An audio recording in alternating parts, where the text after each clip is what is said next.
Subscribe करें Syed एहसनाज़ channel को और इस बेल आइकन को दबाइए हमारी लेटेस्ट वीडियो सबसे पहले देखने के लिए। सब्सक्राइब करें सैयद एहसनाज़ चैनल को और इस बेल आइकन को दबाइए हमारी लेटेस्ट वीडियो सबसे पहले देखने के लिए।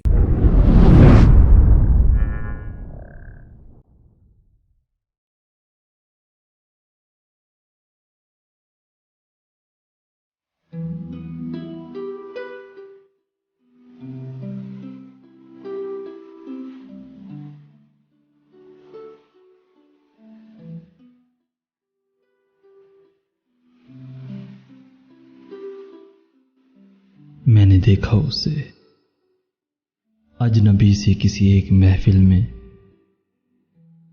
मेरी तरह वो भी होंठों पे एक बेइरादा तबस्सुम सजाए हुए एक कोने में बैठी, कभी अपने नाखून, कभी सामने नीम खाली पड़े जाम मशरूब को और कभी मेज की आड़ में अपनी नाजुक कलाई पे बांधी हुई वो घड़ी देखती थी, जिसे आगे चलकर, मगर ये तो सब बात के वाक़ये हैं।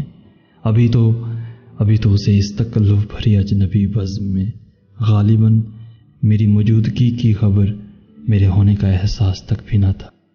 मेज़बान था कोई या कोई और ही मेहरबान था कि जिसने हमें एक दूजे के नाम और उनके किनारों से लिपटे हुए कुछ हवाले बताए।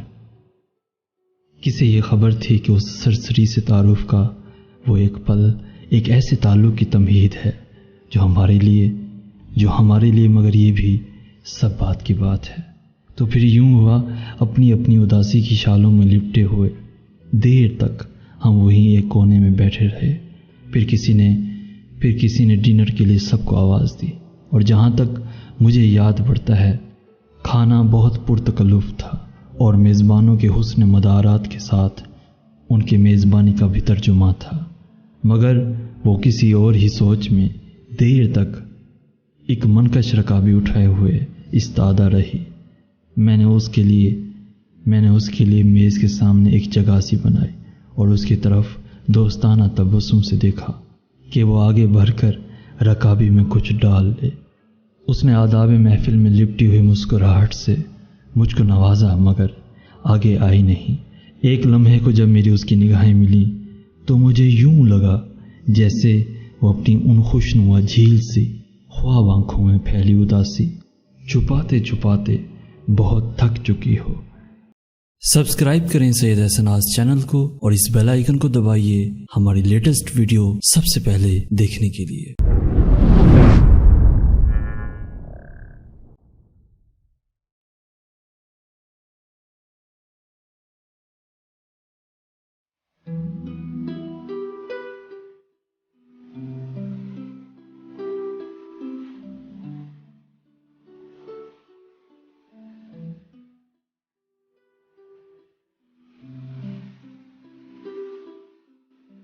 मैंने देखा उसे अजनबी से किसी एक महफिल में, मेरी तरह वो भी होंठों पे एक बेइरादा तबस्सुम सजाए हुए एक कोने में बैठी, कभी अपने नाखून, कभी सामने नीम खाली पड़े जाम मशरूब को और कभी मेज की आड़ में अपनी नाजुक कलाई पे बांधी हुई वो घड़ी देखती थी, जिसे आगे चलकर, मगर ये तो सब बात के वाक़ये हैं। अभी तो उसे इस तकल्लुफ़ भरी अजनबी बज़्म में गालिबन मेरी मौजूदगी की खबर, मेरे होने का एहसास तक भी न था। मेज़बान था कोई या कोई और ही मेहरबान था कि जिसने हमें एक दूजे के नाम और उनके किनारों से लिपटे हुए कुछ हवाले बताए। किसे ये खबर थी कि उस सरसरी से तारुफ का वो एक पल एक ऐसे ताल्लुक़ की तमहीद है जो हमारे लिए मगर ये भी सब बात की बात है। तो फिर यूं हुआ, अपनी अपनी उदासी की शालों में लिपटे हुए देर तक हम वहीं एक कोने में बैठे रहे। फिर किसी ने डिनर के लिए सबको आवाज़ दी और जहाँ तक मुझे याद पड़ता है, खाना बहुत पुरतकल्लुफ़ था और मेज़बानों के हुस्न मदारात के साथ उनके मेज़बानी का भी तर्जुमा था। मगर वो किसी और ही सोच में دیر تک ایک منکش رکابی اٹھائے ہوئے استادہ رہی۔ میں نے اس کے لیے میز کے سامنے ایک جگہ سی بنائی اور اس کی طرف دوستانہ تبسم سے دیکھا کہ وہ آگے بڑھ کر رکابی میں کچھ ڈال لے۔ اس نے آداب محفل میں لپٹی ہوئی مسکراہٹ سے مجھ کو نوازا، مگر آگے آئی نہیں۔ ایک لمحے کو جب میری اس کی نگاہیں ملیں تو مجھے یوں لگا